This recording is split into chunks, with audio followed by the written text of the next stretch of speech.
আসসালামু আলাইকুম। আমি ফাতেমা তুজ্জোহরা। আজকে আমি ইউনুসাই লাইব্রেরি থেকে মিনি লাইব্রেরি থেকে নেয়া ইকিগাই বইটি রিভিউ দিব। বইটি অনুবাদ করেছেন সাইদুর রহমান।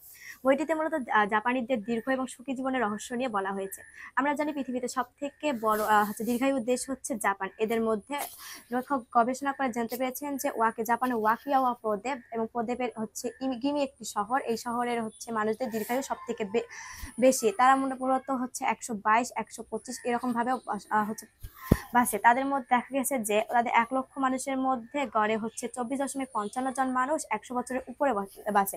তো লেখক যখন গবেষণা করলে তুমি দেখতে পেলেন তাদের দীর্ঘ জীবনের মধ্যে রয়েছে হচ্ছে খাদ্য, তাদের খাদ্য, সহজ সরল পরিবেশ, হাসি খুশি থাকা এবং হচ্ছে বন্ধুত্বপূর্ণ সম্পর্ক।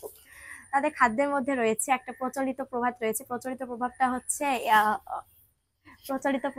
প্রবাদটা হচ্ছে কি হারাহাসিবু অর্থে এরকম: আপনি সম্পূর্ণ হচ্ছে পেট না পূর্ণ করে 80% খাবার গ্রহণ করুন। 80% খাবার এরকম।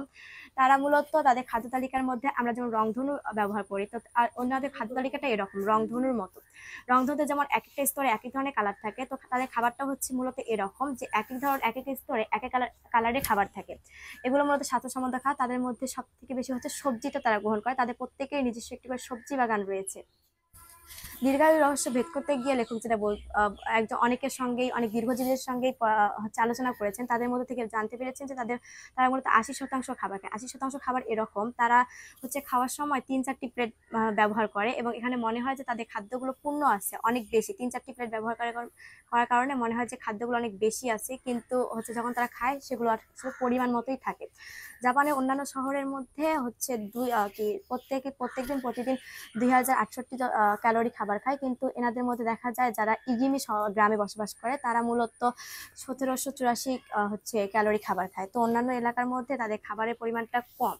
আবার এনারা হচ্ছে সবুজ চা, জুই চা বা সাদা চা এরকম এক ধরনের চা খায়। এই চাগুলো মূলত চীন থেকে আমদানিত হয়। দেখা যাচ্ছে অন্যান্য যে চাগুলো রয়েছে এগুলো থেকে না হচ্ছে যে 12 গ্লাস, এই চায়ের মধ্যে 12 গ্লাস কমলা লেবু থেকে বেশি হচ্ছে থাকে, পুষ্টি থাকে। আবার এনারা হচ্ছে শিকাওয়াসা নামে একটা লেবু জাতীয় ফল খায়। এই ফলটার মধ্যে প্রত্যেকটি লেবু জাতীয় ফল বা টক জাতীয় ফলের মধ্যে নেবিলেটিন থাকে। তো এই ফলের মধ্যে অন্যান্য ফলের তুলনায় 40 গুণ বেশি নেবিলেটিন থাকে। এটাও তাদের হচ্ছে দীর্ঘায়ুর একটি অন্যতম কারণ। আবার তাদের দীর্ঘায়ুর অন্যতম কারণের মধ্যে আরেকটা রয়েছে, সেটা হচ্ছে চিন্তামুক্ত পরিবেশ। চিন্তামুক্ত পরিবেশ বলতে তাদের রয়েছে মুয়াই নামে একটা সমিতি রয়েছে। তাদের অধিকাংশের মধ্যে মুয়াই নামে একটা সমিতি রয়েছে।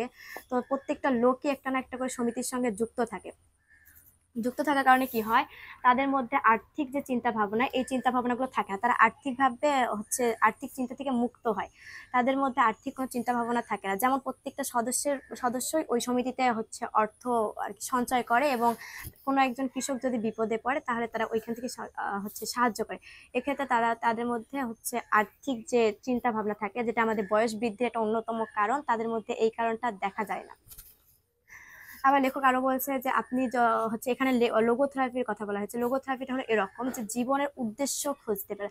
আমরা যদি আমাদের জীবনের উদ্দেশ্য খুঁজে পাই তাহলে হচ্ছে আমরা হচ্ছে আমাদের জীবনকে পরিচালনা করতে পারবো এবং চিন্তামুক্ত থাকতে পারবো এবং হচ্ছে কি মানসিক চাপ থেকে মুক্তি থাকতে পারবো। এবং মানসিক চাপটা হচ্ছে আমাদের হচ্ছে বয়স বৃদ্ধির অন্যতম কারণ।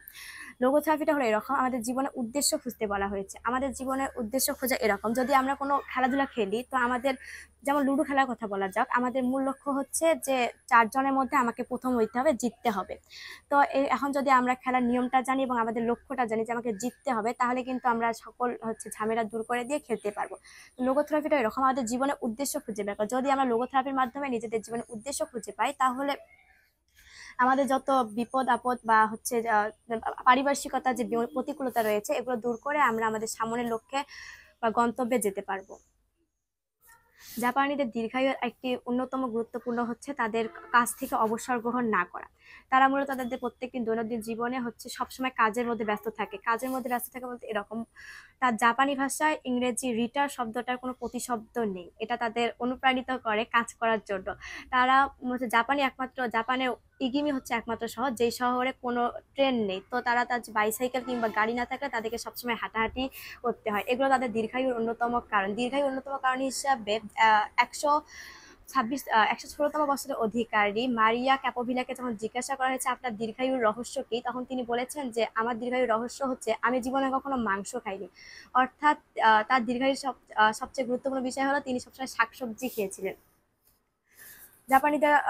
জাপানিদের জীবন লেখক আরো বলেছেন যে আপনি কখনো কাজ থেকে অবসর গ্রহণ করবেন না, আপনার আঙ্গুলের বয়সের দিকে না তাকিয়ে আপনার হচ্ছে যে মাথার মস্তিষ্কের সহায়তায় আপনি কাজ চালিয়ে যেতে থাকেন। আইনস্টাইন এটাও বলেছে যে নিজের জীবনের কাজকে উপভোগ করুন, বা হচ্ছে বিরক্ত হবেন এমন কোনো কাজের সঙ্গে হচ্ছে আপনি কোনো কাজকে বিরক্ত সহকারে না করে উপভোগের সহকারে করুন। আপনি যদি 1 মিনিট কোনো একটি হচ্ছে কাজ করেন, আগুনের উপর হাত রাখেন, এটা কিন্তু আপনার কাছে 1 ঘন্টার মতো মনে হবে। আর যদি উপভোগের সহকারে কথা বলেন বা কাজ করেন, সেটা কিন্তু আপনার কাছে 1 সেকেন্ডও মনে হতে পারে।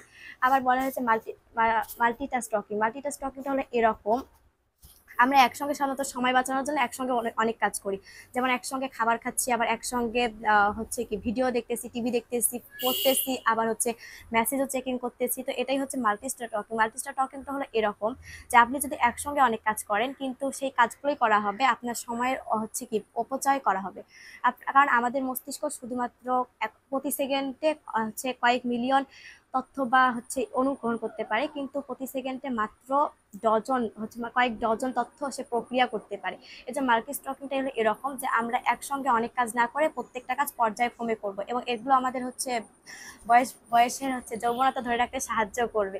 যৌবনতা ধরে রাখার জন্য ঘুম প্রয়োজন। আর সাধারণত দেখা যায় বিভিন্ন শো এর আগে মডেলরা 10 থেকে 12 ঘন্টা ঘুমায়। এই ঘুমানোর কারণ হলো ঘুম আমাদের সতেজতা ধরে রাখে এবং দীর্ঘায়ুর জন্য ভালো।